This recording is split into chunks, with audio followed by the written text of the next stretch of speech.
Helix-14 Origins by Owen Bowerson.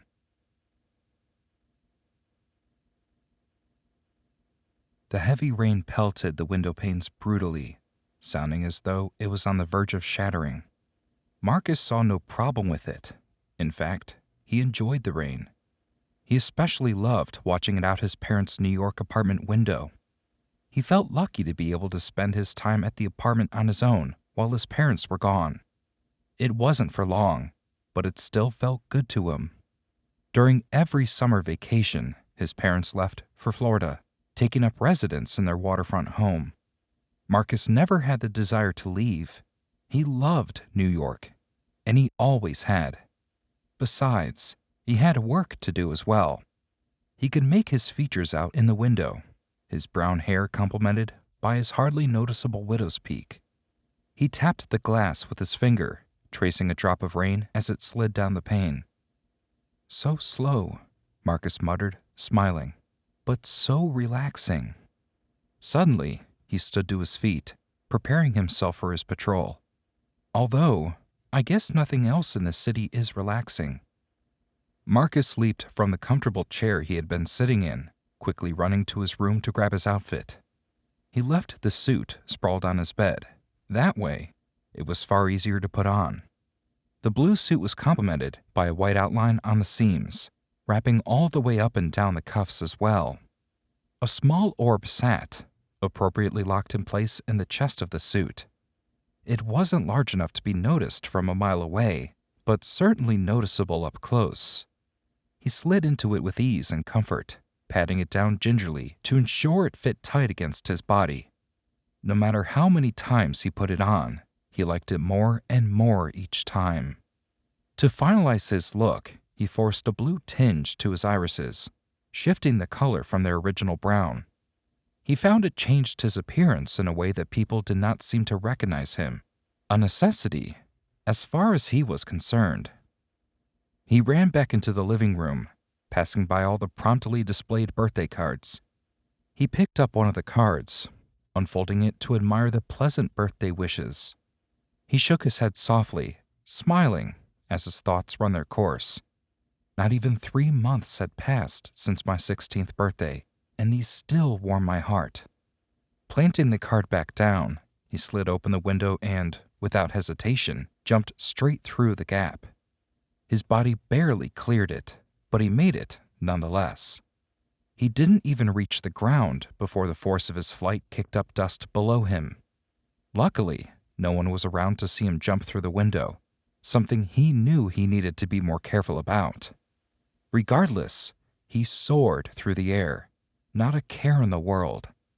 However, he heard the faint cry for help just then. He arrived just in time. His extreme flight carried him there in no time. Between the crevasse of 2 buildings, deep down in the alleyway, Marcus could make out the sound he had heard. A woman lay on the ground, her face cut with a single streak of blood. 4 large men stood over her, laughing and cackling maniacally, something Marcus could hear as clear from 50 feet above as if he was directly next to them. He slowly descended out of the air, coming to a gentle landing as his feet connected softly with the pavement. "Come on, guys!" Marcus stood slowly, taking the men by surprise. "Aren't you getting tired of doing this? I mean, I recognize you from last week." He struck out a finger to point at one of the men. Truthfully, it was hard to distinguish between them, but he recognized the one. "Crap! It's Helios!" The man he pointed at screamed. The others started their eyes, worry and concern washing them all over. All right. No need to start a fan club," Marcus japed. "We gotta get out of here! He's the strongest man in the city!" one of the other men shouted. "Oh, stop it!" Marcus waved a dismissive hand through the air. "You're gonna make me blush." They all took to their heels in an instant and bolted down the alleyway. He slowly made his way over to the woman, helping her to her feet and ensuring she was okay before heading out of the alley. He looked in both directions and saw the men all getting into one car. Man, it's like they want to get caught. he thought to himself. He gently lifted himself into the air and took off down the street, beginning his pursuit. The car kicked up lingering newspapers and raggedy bags as it barreled down the street. Of course, Marcus was nearly right on top of them. The car bobbed and weaved in and out of traffic, extra careful to do so once it pulled onto a larger, busier street. At that moment, Marcus realized he needed to end it quickly before somebody got hurt. He hovered in just behind the car and grabbed its bumper, ripping it clean off as the car jutted and attempted to regain its control. It was easy for Marcus to forget his own strength. Instead, he soared up and over the car, planting himself firmly in front of it as it ran straight into him. Naturally, he brought it to a halt by slamming his hands on the hood of the car, tipping it forward and launching the back of it up into the air before it came crashing back down on the ground. Marcus saw the men fumbling around in the car, but not in a panic, out of confusion. The sound of sirens and cars screeching to a halt on the pavement filled Marcus's ears. He craned his neck back to see 4 police officers approaching, none of them in any particular hurry. They all waved to him as he waved back, stepping aside and allowing the officers to remove the men from the car. After yanking them from the car and pinning them against the ground, they cuffed all 4 of them. "You did great, kid," the one familiar officer out of the 4 said to him. "Somebody called in and said a woman was being mugged.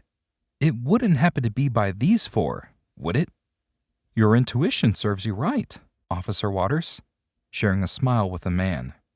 "How goes things today, Blaine?" "Well, other than these guys," Blaine grunted as he hoisted the man off the ground. "Pretty quiet day. Couple break and enter, a few lifted cars, which we got back, of course. So, nothing out of the ordinary." "Good to hear." Marcus walked alongside Blaine as they approached his cruiser. "Really good to hear." "If you're itching for work," Blaine picked up on his eagerness as he ducked the head of the man he held, shoving him into the back of his car. "Just fly around a bit. There's no shortage of crime in this city." "I know. Finding them is always the hard part, though." "Yeah, well," Blaine closed the door to his cruiser. "If they didn't make us have to find them, our crime rate would be a lot lower." Marcus chuckled along with him. "Well, I'm sure we'll be seeing each other around." All units. The voice came through the radio, catching both Marcus and Blaine's attention. "The Coast Guard has issued a plea for assistance, as a call just came in that a tanker is sinking just off the coast." Marcus didn't need to hear any more. "I'm on it." Marcus spoke affirmatively and shot into the air, knocking Blaine back only slightly. Marcus flew high enough in the air to be able to see the ocean, darting towards it quickly so that he could get a better view. As he approached, the wind whipped through his hair. He could faintly see it in the distance. Smoke billowed out at sea. Even from where Marcus flew, he could tell it wasn't from a stack or anything. It was coming from inside the ship. He zipped through the air, the rain tickling his cheeks as he crossed out over the ocean, bringing himself to a hovering halt above the sinking ship. It was a large tanker, nearly entirely engulfed in flames.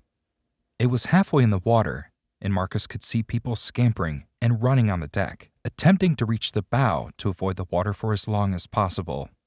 He didn't see any of the contents of the ship leaking into the water, sending a sense of relief to him. Regardless, he needed to save all the people, something he quickly jumped into action to do. He dove down to the surface of the ship, catching the attention of nearly everyone that stood on the deck. "Hey!" he heard a gruff but joyful voice shout. "It's Helios!" "Don't worry, guys," Marcus assured them. "I'm gonna get you all out of here." He instructed them on what to do, and although they seemed hesitant at first, they all realized that he was their best chance at survival.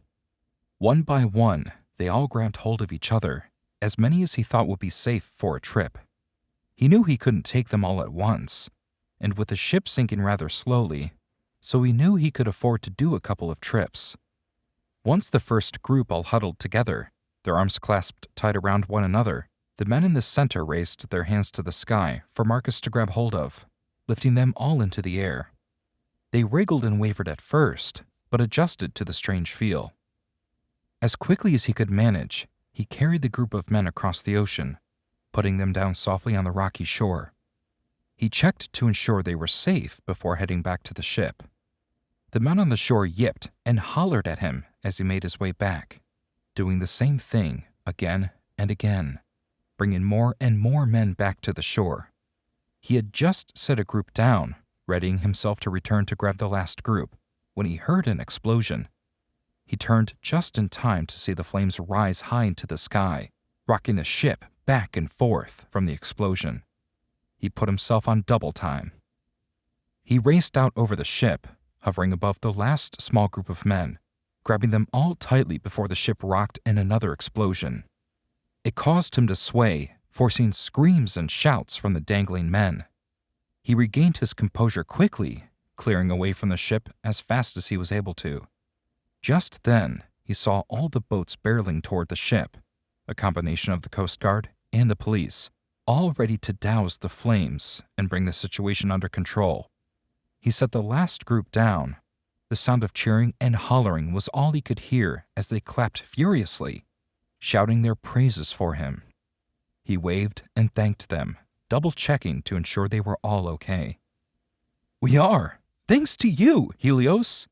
someone shouted. "Yeah, you're a real hero, man!" came another. He thanked them again for being so cooperative, jolting himself back into reality when he realized what time it was. Quickly, very quickly, he said his goodbyes and took off, up and into the air. He waved at all the men, his eyes catching the sight of Blaine providing him with a courteous thumbs up, to which Marcus returned the courtesy. "If I'm late, they'll kill me,"